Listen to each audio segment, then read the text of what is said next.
Kelompok manusia saat dibangkitkan di hari kiamat. Kelompok pertama, umatku dibangkitkan dari kubur tanpa tangan dan kaki. Hal itu disebabkan pada semasa hidupnya ia selalu mengganggu dan menyakiti tetangganya. Keadaan seperti itu adalah balasan bagi mereka, dan neraka adalah tempat kembali mereka. Sebagaimana firman Allah Subhanahu wa Ta'ala yang menyuruh kita untuk saling berbuat baik. Sembahlah Allah dan janganlah kamu mempersekutukannya dengan sesuatu pun. Dan berbuat baiklah kepada dua orang ibu bapa, karib kerabat, anak-anak yatim, orang-orang miskin, tetangga yang dekat dan tetangga yang jauh, dan teman sejawat, ibnu sabil dan hamba sahayamu. Sesungguhnya Allah tidak menyukai orang-orang yang sombong dan membangga-banggakan diri. Qs. An-Nisa, 36.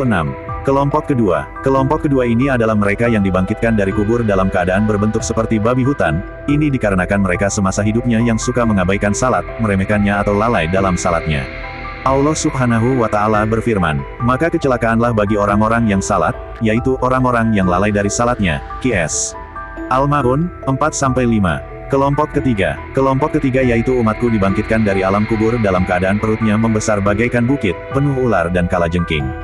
Mereka seperti keledai, hal itu dikarenakan akibat dari perbuatannya yang suka menangguhkan pembayaran zakat, neraka adalah tempatnya. Kelompok keempat ini dibangkitkan dari kubur dengan mulut mengeluarkan darah segar. Ini akibat dia suka berdusta dalam jual beli, itulah balasannya dan neraka adalah tempat tinggalnya. Allah Subhanahu wa Ta'ala berfirman, sesungguhnya orang-orang yang menukar janjinya dengan Allah dan sumpah-sumpah mereka dengan harga yang sedikit, mereka itu tidak mendapat bahagian pahala di akhirat, dan Allah tidak akan berkata-kata dengan mereka dan tidak akan melihat kepada mereka pada hari kiamat dan tidak pula akan mensucikan mereka. Bagi mereka azab yang pedih. Qs. Ali Imran, 77. Kelompok kelima, mereka dari umatku itu bangkit dari alam kuburnya dengan bentuk angin berbau busuk di antara manusia. Ini akibat suka merahasiakan perbuatan maksiat kepada masyarakat, takut terbongkar, namun tidak ada rasa takut terhadap Allah, itulah balasan untuk mereka dan neraka adalah tempatnya. Mereka bersembunyi dari manusia, tetapi mereka tidak bersembunyi dari Allah, padahal Allah beserta mereka, ketika pada suatu malam mereka menetapkan keputusan rahasia yang Allah tidak ridhoi. Dan adalah Allah Maha meliputi ilmunya terhadap apa yang mereka kerjakan. Qs. An-Nisa, 108. Kelompok keenam adalah mereka yang dibangkitkan dari alam kubur dengan tidak memiliki lidah, darah dan nanah mengalir dari rongga mulutnya. Hal ini diakibatkan karena mereka suka menyembunyikan persaksian yang benar, itulah balasan bagi mereka dan neraka adalah tempatnya. Kelompok ketujuh, mereka dibangkitkan dari alam kubur dalam keadaan terjungkir, kepala di bawah dan kaki di atas. Ini adalah hukuman bagi mereka yang berbuat zina dan mati dalam keadaan tidak bertobat, dan tempatnya adalah neraka. Allah berfirman, dan janganlah kamu mendekati zina, sesungguhnya zina itu adalah suatu perbuatan yang keji. Dan suatu jalan yang buruk. Qs. Al-Isra, 32. Kelompok kedelapan, mereka dibangkitkan dari alam kubur dengan wajah hitam, bola matanya biru dan perut penuh dengan bara api. Ini karena mereka suka menyantap harta anak yatim, dengan cara yang tidak sah.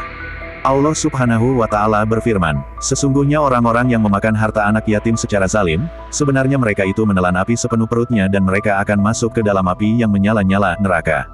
Qs. An-Nisa, 10. Kelompok kesembilan, adalah mereka yang dibangkitkan dari alam kubur dengan marah dan hati yang buta, giginya terlihat seperti lembu jantan, bibirnya menjulur ke dada, lidahnya memanjang sampai perut, bahkan ada yang sampai ke paha, sementara kotorannya mengalir dari perut mereka. Inilah rupa bagi mereka para pemabuk yang suka mabuk-mabukan, dan tempat yang layak bagi mereka adalah neraka. Allah berfirman, hai orang-orang yang beriman, sesungguhnya meminum khamar, berjudi, berkorban untuk berhala, mengundi nasib dengan panah, adalah termasuk perbuatan syaitan. Maka jauhilah perbuatan-perbuatan itu agar kamu mendapat keberuntungan. Qs. Al-Maidah, 90. Sedangkan bagi orang-orang beriman, mereka dibangkitkan dari kuburnya dengan wajah bercahaya, seperti sinar bulan purnama melewati sirat al-mustaqim. Secepat kilat menyambar angin seraya terdengar suara dari sisi Tuhan. Mereka adalah orang-orang yang melakukan amal kebajikan, menjauhi segala kemaksiatan, rajin memenuhi panggilan salat, dan mati sesudah bertobat. Maka ganjaran mereka adalah pengampunan, rahmat, dan ridha, serta surga dari Allah Ta'ala. Demikianlah keadaan manusia ketika menjelang hisabnya. Maka dari itu, mari kita jauhi segala hal yang dilarang oleh Allah Subhanahu wa Ta'ala dan menjalankan apa yang Allah perintahkan kepada kita semua agar kelak di hari kiamat kita mendapatkan perlindungannya. Amin.